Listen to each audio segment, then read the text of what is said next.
The most misunderstood aspect of corrections is that individuals coming into prison and jails are ultimately going to be released. There is a very small percentage of individuals facing life behind bars, and therefore it is difficult for people to understand that if you do not support a rehabilitative journey, that those individuals will end up in your community not having learned, not having grown, not having feeling that they can be contributing members of society.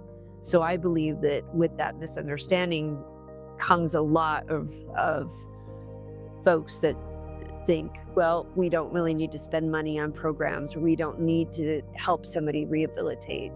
But actually that person that you're rehabilitating, their kids are going to go to school with your kids, and they will be returning to your community whether you like it or not. So what can you do to set somebody on that path of feeling better about themselves when they get released from incarceration?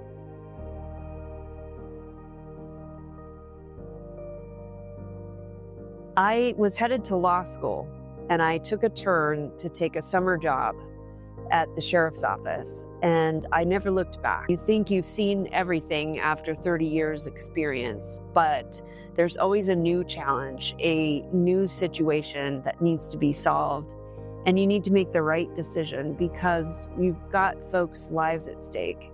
So you need to come up with a plan, a way to support, a way to hold people accountable, and that is a challenge. So I come back every day to face those challenges and figure out what the best way forward is.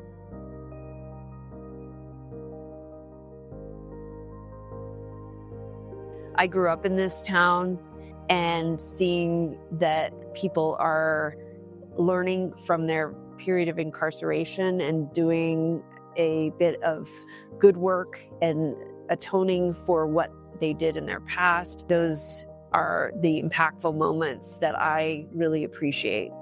I'm drawn to tears at times seeing how successful folks are, and then those same individuals wanting to come in and help others experience that success. That's important to me.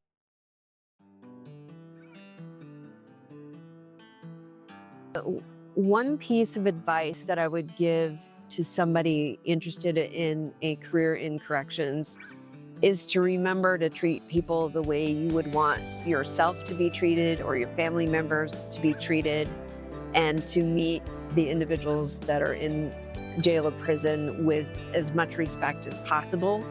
It doesn't mean that you can't be firm when you enforce the rules, but you also need to be fair and be respectful, because these are human beings that are experiencing a time when they had to be behind bars. But I believe that with that respect, you end up earning a lot of trust. They trust you to help solve their problems, to be a listening ear. They'll tell you when things are going wrong and what things are going right. And you actually can help somebody find a better way to deal with their problems than acting out in anger.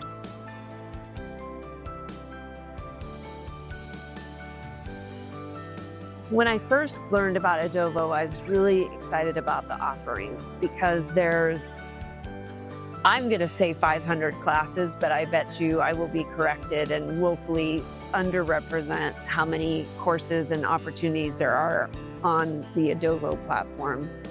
I was excited to see that there are podcasts and information. We can create our own class. It's just a lot of resources that are now in the hands of the inmate population, and I'm impressed with the new offerings. We can handle a lot more education and a lot more demands, and we end up serving a lot of people's needs all at once. So I'm very impressed with the Edovo platform.